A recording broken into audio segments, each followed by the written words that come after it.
స్థానిక సంస్థల ఎన్నికలపై ముఖ్యమంత్రి బిగ్ అప్డేట్ ఇచ్చారు. ఈ నెల 17న జరగనున్న కేబినెట్ సమావేశంలో మంత్రులతో కలిసి చర్చించనున్నట్లు తెలిపారు. దీంతో ఈసారి జరిగే కేబినెట్ భేటీలో లోకల్ బాడీ ఎన్నికలపై స్పష్టమైన నిర్ణయం తీసుకునే అవకాశం ఉంది.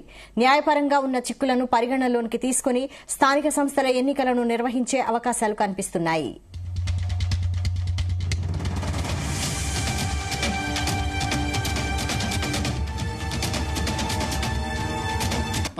తారీఖు రోజు కేబినెట్ సమావేశం ఉన్నది. కేబినెట్ సమావేశంలో మంత్రులందరి సూచనలు తీసుకున్న తర్వాత స్థానిక సంస్థల ఎన్నికలకు సంబంధించి ఉన్న పరిణామాలు, న్యాయస్థానంలో ఉన్న అంశాలను వీటన్నిటిని పరిగణలోకి తీసుకున్న తర్వాత ఒక నిర్ణయానికి వస్తాం. Thank you. 17 తారీఖు రోజు కేబినెట్ సమావేశం ఉన్నది. కేబినెట్ సమావేశంలో మంత్రులందరి సూచనలు తీసుకున్న తర్వాత స్థానిక సంస్థల ఎన్నికలకు సంబంధించి ఉన్న పరిణామాలు, న్యాయస్థానంలో ఉన్న అంశాలను వీటన్నిటిని పరిగణలోకి తీసుకున్న తర్వాత ఒక నిర్ణయానికి వస్తాం. Thank you.